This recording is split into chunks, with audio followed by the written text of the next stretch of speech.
Okay,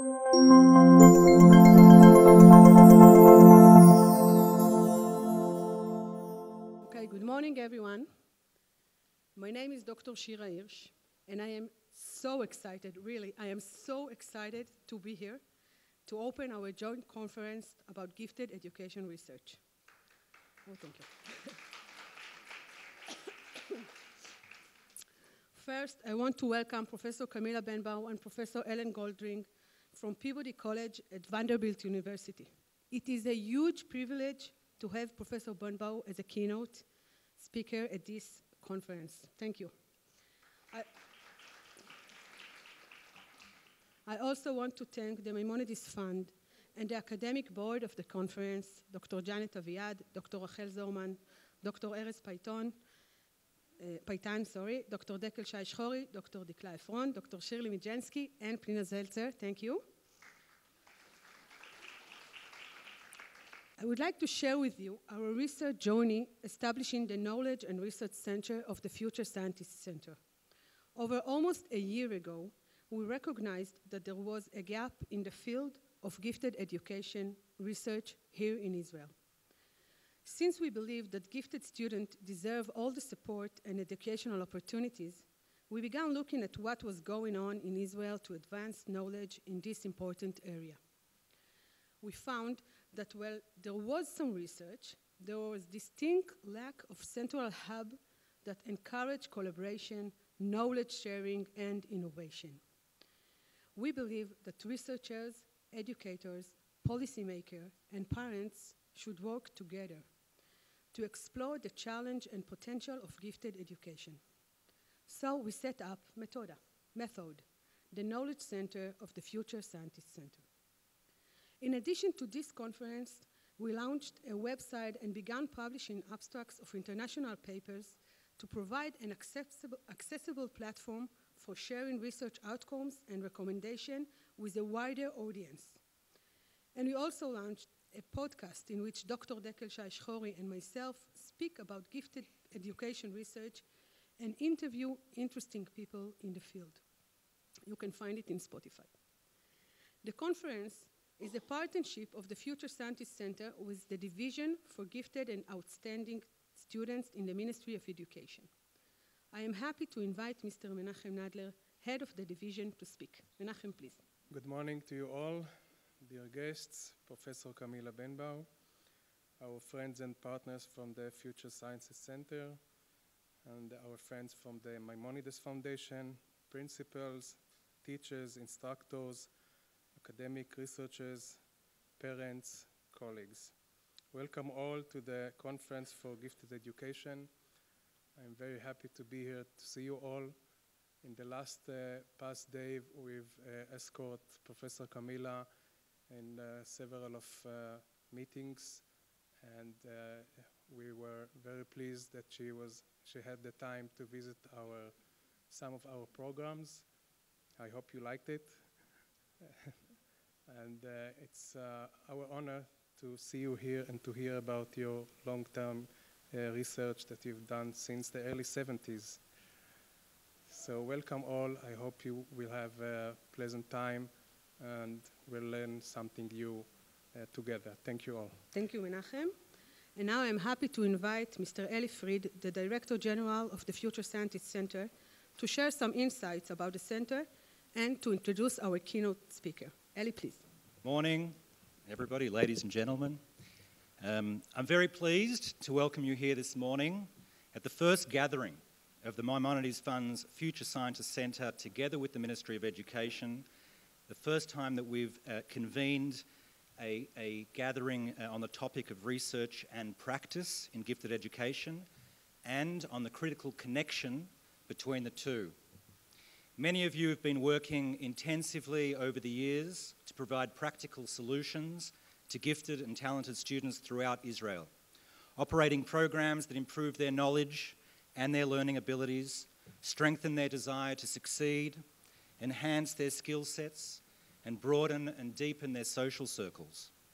From our perspective, such programs are aimed both at providing students with tailored educational opportunities that best suit their needs, but no less important, to serve what we believe is a vital national interest for Israel that relies so heavily on its human capital as its primary natural resource to securing its long-term prosperity. This is also, as Shira mentioned, the first event that we've held under the auspices of our Knowledge and Research Centre.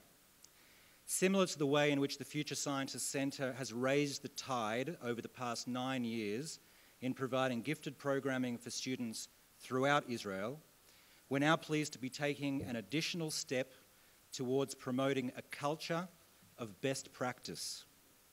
Over time, we hope to provide the community of pedagogical, academic, and social staff in gifted programming in Israel with greater access to current thinking on gifted education. We believe that stimulating such discussion is a natural extension to the increased capacity that has been created for students in recent years and will further complement Israel's burgeoning gifted ecosystem.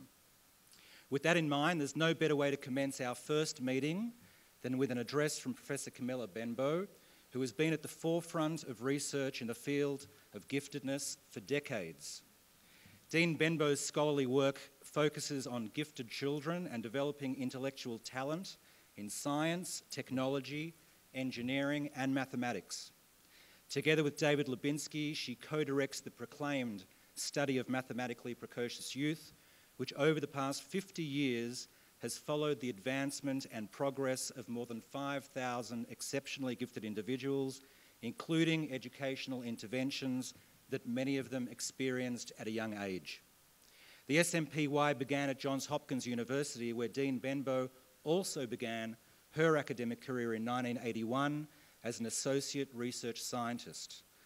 In 1986, Iowa State University appointed her associate professor of psychology, and over the next 10 years to full professor, department chair, distinguished professor, and ultimately interim dean of education in 1996. Dean Benbow has led the Peabody College of Education and Human Development at Vanderbilt University since 1998. The college has since grown to be ranked as top 5 best education school and number 1 for special education by US News in 2022. She's also herself received numerous awards, including most recently the International Award for Research from the World Council for Gifted and Talented Children in 2019, and a Lifetime Achievement Award for outstanding contributions to the field of intelligence from the International Society for Intelligence Research in 2018. In February of this year, Education Week released their 2023 EduScholar Public Influence Rankings, an annual list of education researchers who have demonstrated the greatest influence over education policy and practice. Dean Benbow is among the top 1% of the more than 20,000 university-based education researchers reviewed. It's been an extreme privilege to host Dean Benbow as our guest in Israel this week, to receive her unique insights into the trajectory of gifted education, and to have her with us this morning to hear firsthand about her prolific work. So without any further ado, I welcome Dean Benbow. There has been a lot of discussion these days about the importance of human capital. People view that human capital is really critical for our conceptual economy, our knowledge-based economy. And today, when you think about countries, they're really the most competitive countries are the ones that have the best ideas, the ones who develop new technologies like Google, Apple, and so on. And who are the individuals who will do that? And many people believe that the greatest source of human capital, the best source, comes from the pool of gifted children. And what I'm going to talk about today is the work of the study of mathematically precocious youth, which was started by Julian Stanley at Johns Hopkins in 1971. At that time, well before all these books on human capital had been written and about the importance of human capital for our economy, he thought that gifted children represented the future, and that if we could develop their talents, that they would create new technologies that would elevate society, that would make society and make living conditions for humankind better. But what he feared was that the curriculum in our regular schools was not challenging enough for these children, and that those children who had such potential would get bored in school and lose their love for learning, the joy for learning, and their talents would be lost from society if there was not some intervention. So he decided in 1971 to start a talent search in America, in the Middle Atlantic region, in order to find talent. But it wasn't just to find talent, it was to encourage those individuals to make the most of their talents, to set high expectations for them. And in addition, he wanted to intervene educationally. He wanted to help them achieve their potential. That was his goal, so he started a talent search. He had recognition ceremonies where students were encouraged to use their talents for the good of mankind. And he also then developed programs where they could develop their abilities.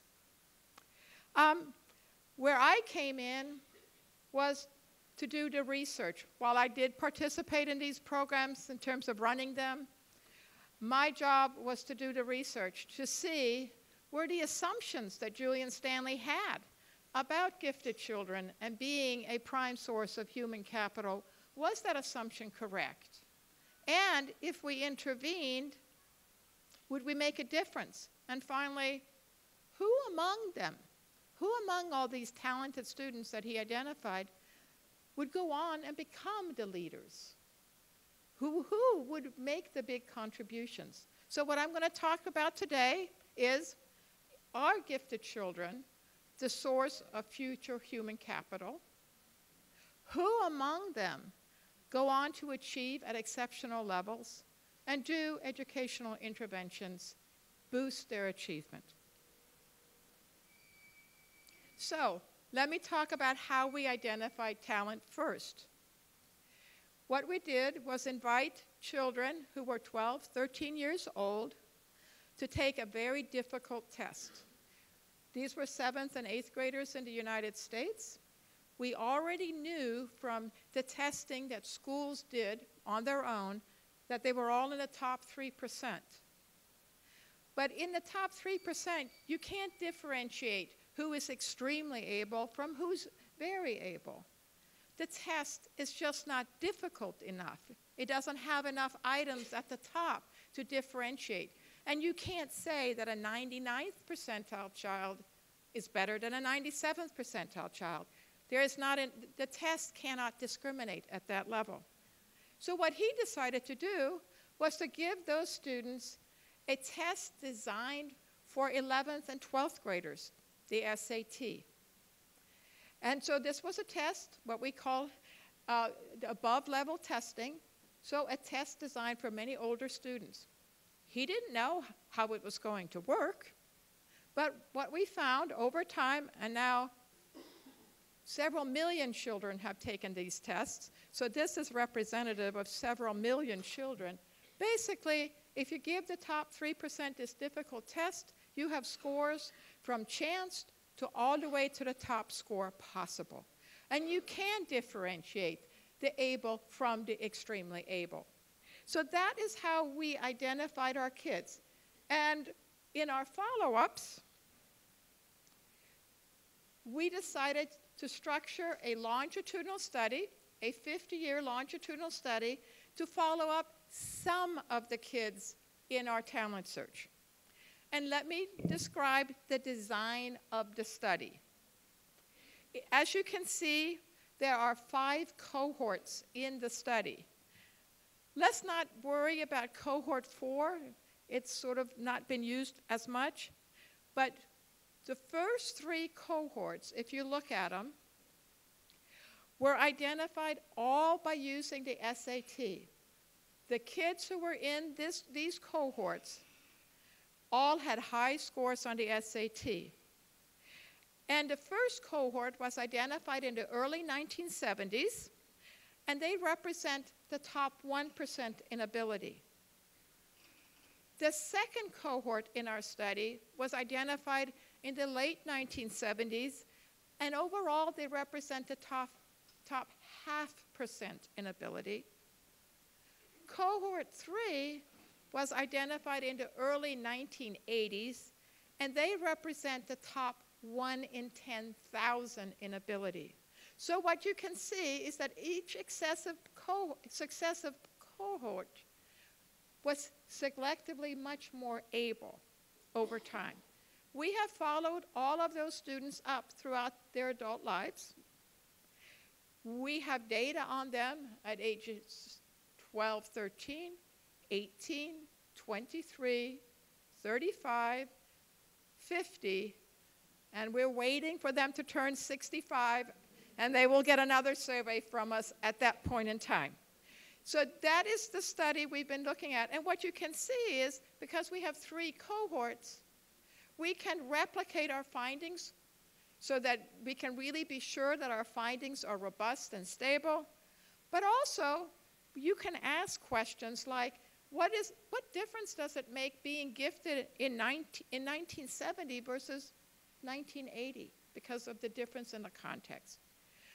But again, let me just describe cohort 5. At one point, while we were moving along, we realized and thought, not all gifted students in America could be identified by this one test. Maybe we needed another group to look at to see to what extent do our findings on the children who had very high SAT scores generalize to another group of individuals who were selected on a very different basis. And what we decided was, let's survey the PhD students in the very top universities in the United States in the STEM areas. So these were students at MIT, at Harvard, at Stanford, at Berkeley, and so on, the very top programs. Anyone who is a PhD student in a top program like that is highly talented. But we didn't select them on the basis of their SAT. And our point was, let's see to what extent the findings from the first 3 cohorts also generalize to this group. And how are they different? That's the design of the study. And keep that in mind as I now start going through the data. And I will go through relatively quickly, but we can always ask questions later. Oh, forgot. How do we think about talents? How do we think about things? Sorry. If you want to think about it, so this is our theory that is guiding our work and guiding what kinds of questions we ask. If you want to look at here in terms of tenure at the very end, if you want to look at why does somebody end up in a certain occupation or a certain educational track, and why do they stay and are successful in that track? What this theory says is that in order for a person to move into a track, flourish, and stay there, 2 correspondences have to occur. Their abilities have to match the requirements of the organization. So if you're going to be an engineer, you need to have the abilities that are needed to be an engineer. There has to be a match. That way, the environment is very much invested in keeping you because you have the skills that they need. And most people like doing what they're good at. So it's nice when people are in occupations that they're good at. But similarly, that's not enough. People also want to feel satisfied. They want to do work that is meaningful to them, that is reinforcing to them. And so the environment has to provide a situation that is meaningful and reinforcing to the person. And then moving on back, Here's our theory of abilities. So when we talk about there has to be a correspondence between abilities, there are really three types of abilities: primary abilities, verbal, mathematical, and spatial. And different careers requires different combinations of abilities. Similarly, you can describe people's interests along this, what I have up here is the Holland's hexagon. So you can describe people's interests along these ways. And certain careers seem to bring in people of certain interests. This is the theory behind our work, and I can dig into it later, but that guides our choice of questions that we ask on our survey.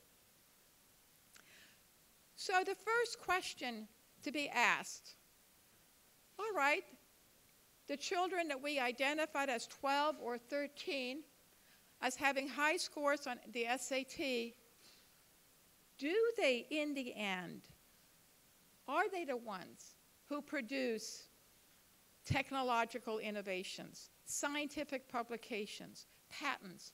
Are they the ones who become high achievers in the STEM areas?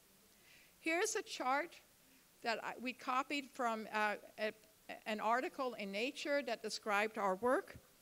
And what you can see is that, yes, indeed, these students, on the whole, do become the STEM innovators later on in life. So students who score highly on the SAT, they are the pool from which we draw STEM innovators. The other thing that you can see in this slide is the importance of ability. Remember, all of these kids are highly gifted. They're all at least in the top 1%. But what we did here was to show how their later productivity as a function of their abilities at age 12 or 13. As you can see, as the students became more and more able, they were much more likely to produce a creative product. They were much more likely to become STEM innovators. And this is an important concept here. This concept here, many people believe that there's a threshold effect of ability. That after a certain point, more ability doesn't matter. Other things matter. Yes, other things do matter, for sure. But having more ability also matters. And as you can see, the most talented children in our group were the ones who were the most likely to have creative contributions as adults. There is no threshold effect for ability, regardless of what people say and believe. But then people looked at that data and they said, well, Camilla, maybe it isn't just ability. Maybe it is because, highly gifted kids are more likely to get into the very best universities and the very best graduate programs. And so maybe it isn't ability, it's just that these abilities open up doors for people. So we decided that was a very good critique, and we decided to look at it. And so we decided to look at STEM accomplishments as a function of whether you were in the top 15 graduate schools in the US or not, just to see if there was anything there. And as you can see, yes, going to a great graduate school makes a difference, but ability still matters. There is no threshold effect. But yes, going to a great graduate school and having educational experiences do matter. And as I say, thank goodness, because that's of course is the work that I do. I worry about education. So I was glad to see that it does make a difference. Now, let's look at the accomplishments of the whole. And look across, you can see the cohorts get progressively more able, and then you have the elite STEM doctoral students. Now, these incomes here, let me just say, are based in 2014, so they're old incomes. Also, one of the things you need to keep in mind is that the highly gifted, the top 1 in 200, they were 5 years younger than the other groups when we surveyed them. It just, of how to ease of doing the administration. So you have to say, cohort 2, the highly gifted, achieved these levels 5 years earlier than the other groups. But what can you see here? These highly gifted students certainly are well compensated, move into careers that are well compensated. But you can see the percentage of doctorates. In the US, about 1% of the population gets doctorates. So you can see the increase here. You can also see the increase going as the groups get more able. Of course, the STEM doctoral students were in a doctoral program, so you would expect that they would have a high level. But it's pretty amazing to see how, for example, that profoundly gifted compared to them, even though all we knew about them, remember, all we knew about these kids at the time was their test score. We knew nothing else. That was all we knew in terms of selecting them.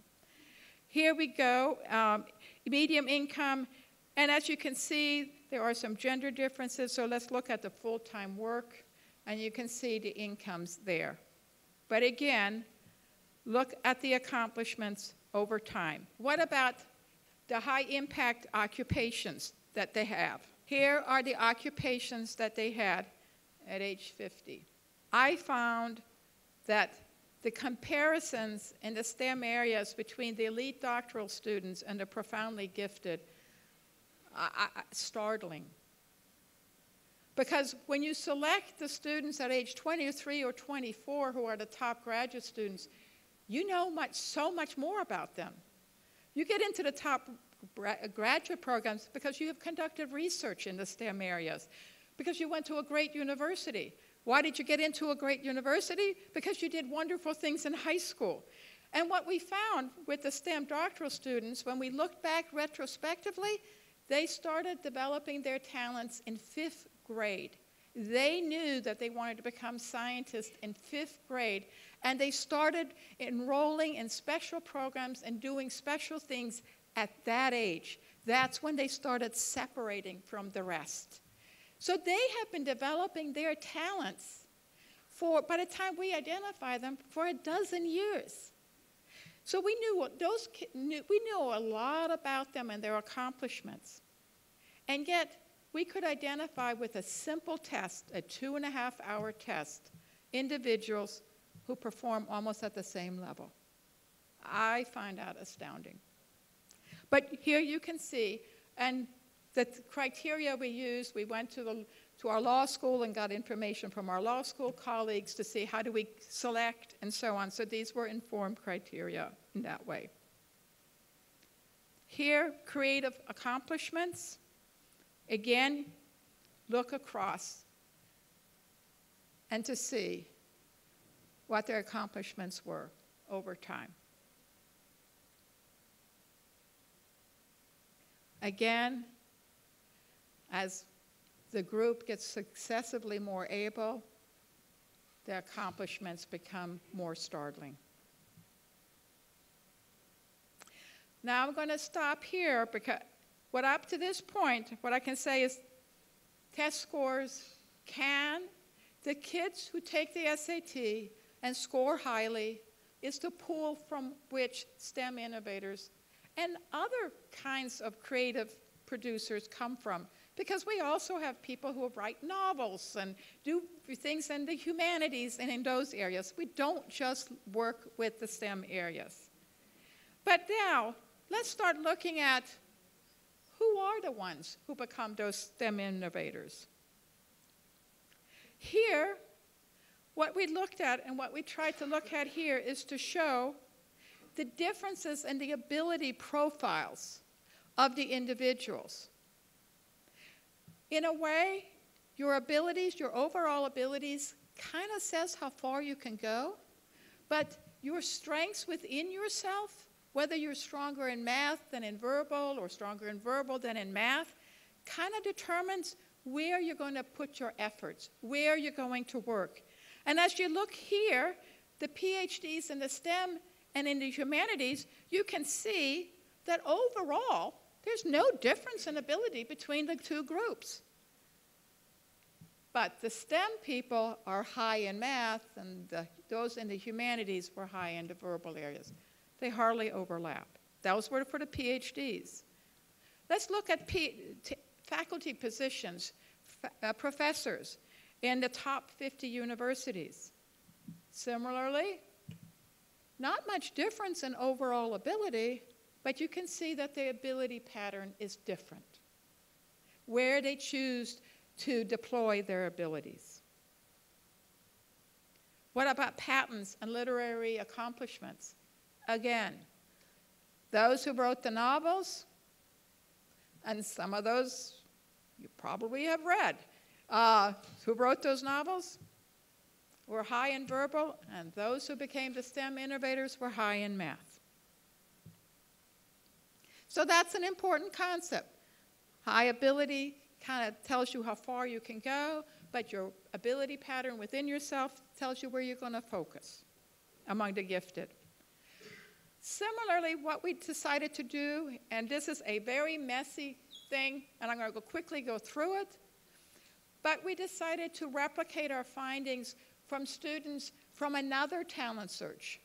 We were working with the talent searchers coming out of Johns Hopkins, but there also was a talent search at Duke University. And again, here you can see this slide here in terms of graduate degrees. The top slide is from Duke, and the bottom slide is from Hopkins. You can see different times. A different time, it was decades later, but the same pattern for these kids versus the ones we identified. What about occupations? Again, the top part comes from their talent search, bottom part from ours, same pattern. Creativity, same pattern. And here it is, all on top of each other. You can just see how robust this finding is. This finding is robust. Now, for those of you who I've been meeting with, you've heard me talk about spatial ability, and I know that you measure spatial ability here, which I think is very important. It's one of the things I wish we would do in the United States. We do not measure it. But that doesn't mean that people don't select accordingly themselves. Even though they don't know what it is, they have a sense of their abilities. So I'm so glad you measure. You measure the 3 primary abilities here. You're doing the right thing. I wish America would follow. So our gifted kids, after we identify them, we bring them back for more testing. And we measure their spatial abilities. So here is a graph that shows creative accomplishments, but this is a 3-dimensional figure. So you can see we have math, verbal, and spatial. And you can look at where the creative accomplishments are occurring. And you can see that the people who are doing different things are occupying a different part of that space. Here's one way to look at it. I'm rotating it. Here's another way to look at it. Here's another way to look at it. And here you can see, as it moves, that the people who make creative contributions in different areas have different ability profiles, and spatial ability is an important ability to consider. And if you are looking for engineers, for example, you want high spatial ability and high math. It's less important for a humanities professor. But you can see how people gravitate to different areas and how their ability profiles are different. So spatial ability, it refines your position. And what I say, too, is in America, because we don't measure spatial ability, we lose kids who are very high on spatial ability, but may not be as high to meet the talent search criteria in math and verbal, but yet could make huge contributions on our technological society. It's a lost pool of talent. You here were wiser here, and I don't think you're going to lose those kids. Those are important kids to identify. Now, it isn't just in terms of figuring out who are our leaders and who are going to become our STEM innovators, and this is focused on STEM here. It isn't just that you have the right abilities. You also have to have the right interests and the right values so that you work hard. So here, the study of values is what we call is an ipsative measure. It's a forced choice measure. You have basically 240 points that you can allocate towards your interest. So if you're high on one, you have to be low on the other. But you know what? Life is that way. We all have 24 hours. We have to choose how do we spend our 24 hours. If we spend it somewhere else, we're not going to spend it elsewhere. And the study of values gives you information along these 6 dimensions here. And what we did was we looked at age 50, who were the STEM leaders? Who were the exceptional achievers in STEM?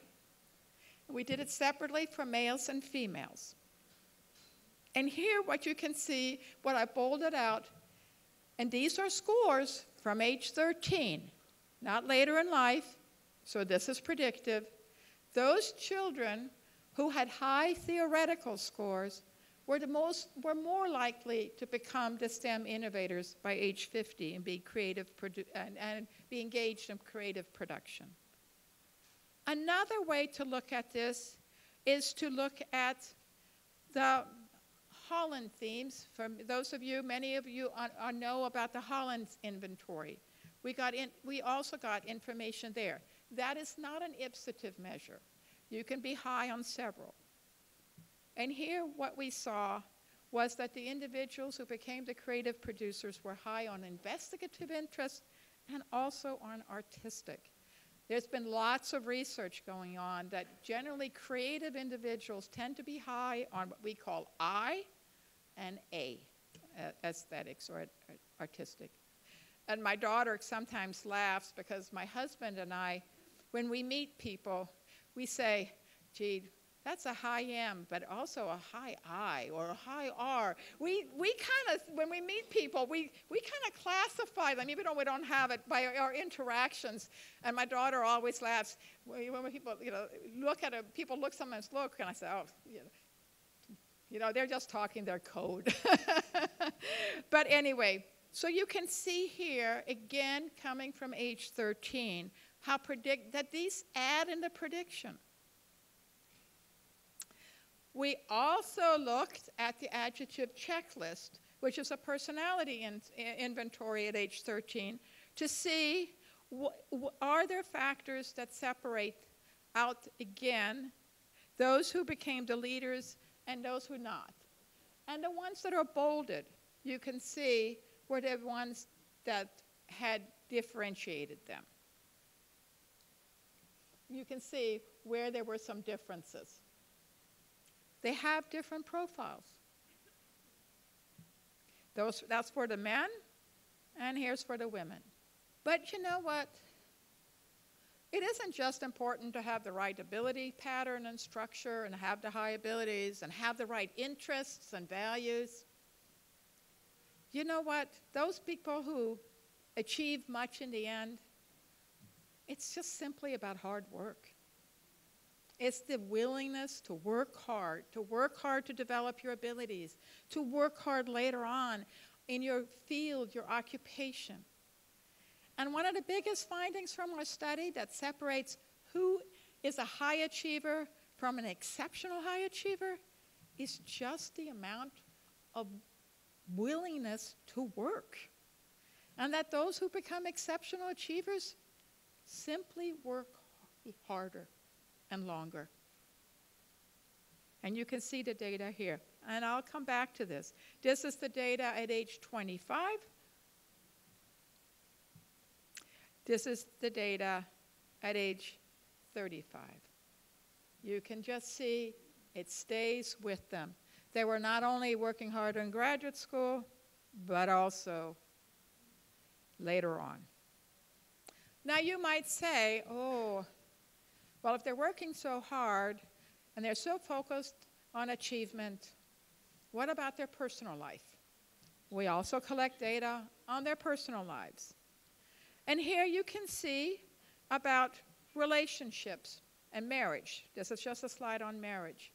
One of the things that people have worried about in the field of gifted education is about girls. And often girls, there's this fear that gifted girls, if they really develop their talents and work hard and achieve, they're not likely to get married. They will be single. I think you can look at this and say, that's really not a founded belief.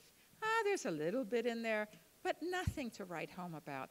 So what I can say is, if anyone worries about girls and achievement, and if they achieve, they're not going to get married and not going to have families, you can put that worry to rest. There's just nothing in the data to say that is an issue. But we looked at, for example, these are just kind of interesting things to ponder because we collect the data and we just thought this was rather interesting. We looked at to see in terms of the incomes of married versus unmarried participants. One of the things that you can see in this slide is that married men earn a lot more than unmarried men, but you don't see that trend for the women. And you might think about what are the dynamics that lead to that. So I'm sure you all can figure out what might have been happening there. And there, what about the spouses of our participants? Well, if you look at the males, they have married women whose incomes are a lot lower than theirs, but not so much among our women. It's much more parallel.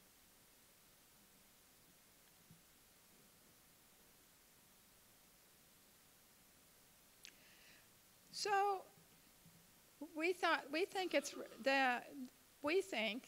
that it is really the role of work and your willingness to spend time studying, your willingness to work hard at your career is just a simple factor that separates people and those who are high achievers. I'm just saying if you want exceptional high achievement, you got to work hard. I'm not putting a value structure on it. Each individual has to decide for themselves what is important to them. But if that's what you're looking for, you can see how much they worked. And you can see that in our study, our men were working longer hours than our females. And you look at it for the future.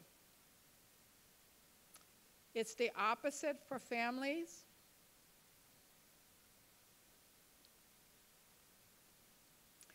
Here's the willingness to work hard. Is sort of saying, okay, what if you have your ideal job, the job you love? How much are you willing to work? You see some differences there. Now then, how about in work preferences? Are there differences between the males and females in terms of the work preferences? You can see here at the top what is important to the males. And you can see at the bottom what's important to our females. The males are motivated by making an important contribution, making a lot of money, but women are much more motivated by giving back to society, working for the good of society. Here's personal views. Again, there are some differences in their personal views of themselves. And I'm moving along because I was given a time, and I'll make it. And here you can see the women, life values. But we asked people what was most important in life. And regardless of how they allocate their time, everybody says family is the most important thing in life. And even though our males and females choose to allocate their time differently, have different priorities, you can see that they're equally satisfied with life. And if you look at them, you can actually see they're very highly satisfied with their lives. Psychological well-being, again, the same. These individuals feel good about themselves, feel good about their lives. And you might say, well, who wouldn't, given all their achievements? But they do feel very good about themselves. Now, going to get to the point where we've looked at to see who are the individuals who become the high achievers. What does it take? What about educational interventions? Because the whole study began because we wanted to intervene in the lives of these kids to help them develop their talents, to make sure that they didn't lose their joy of learning. So this first study, what we did, in the gifted field, for too long we were fighting over, in America, whether taking a college course as a high school student was better than taking an advanced placement course, or whether it was important to do research, or should you be in an honors program. But it was always pitting one thing against the other. It was an acceleration or enrichment. And we just kind of started thinking, you know, just like in exercise, it doesn't really matter what your form of exercise is. The importance is that you exercise. It doesn't matter whether you decide to walk, run, swim, bike, or whatever. The main thing is that you do it. Well, maybe for these kids, the most important thing is that we exercise their brains, that we build their mental fitness. So we just decided to do a very rough calculation of looking at the kids in our study to say, just add up the number of opportunities that they took advantage of that went beyond the regular curriculum. So everybody had the regular curriculum, but who went beyond? And so we had some who did nothing, and then we had some who did a whole lot. And we just called it an educational dose. So the more challenged you are, the more you do. Do they achieve later on in life? And here, it's not such a beautiful slide, but you can see that it gave those who were engaged in a lot of activities, they achieved more later in life. Interestingly, I'll just throw this out, the highest ability group, we didn't see a difference. But when we really looked into the data to see what was going on, those kids in our highest ability group were so able that even things like advanced placement courses didn't challenge them. And it was those individual experiences like research that made a difference in their lives. But we couldn't pick that up through the dose. But it was a difference, but you just got to realize their level of ability and what they needed. Even what's available for gifted students wasn't enough for those students. Now, I'm going to do something. Here's a different comparison, and that is, when we began, there wasn't, in 1970s in America, there were not many opportunities for gifted kids.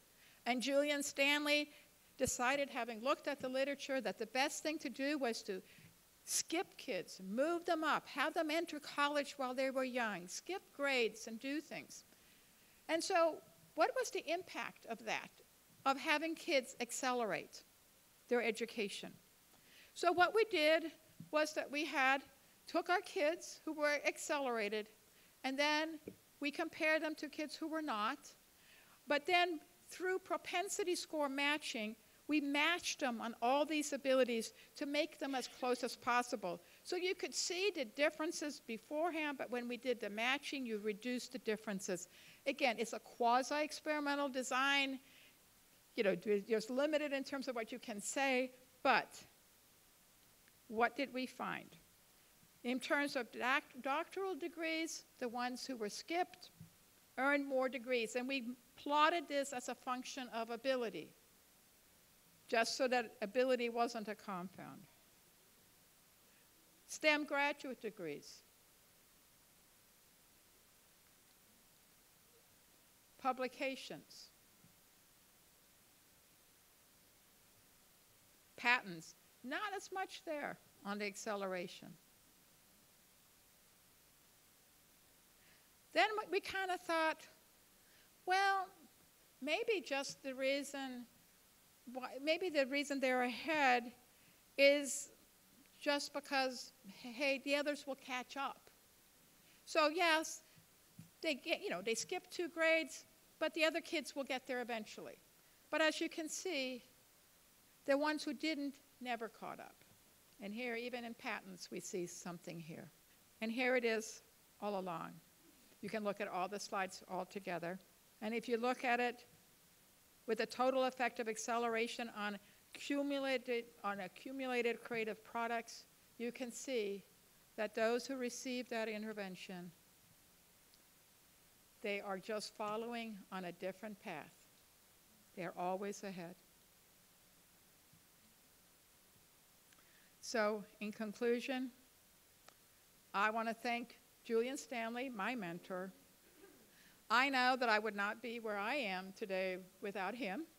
And I think one of the most important things we can do for our gifted children and adults is to provide them great mentors. I thought he was prescient. He did anticipate. He was right. Gifted children, the pool of gifted children is from which STEM innovators will come.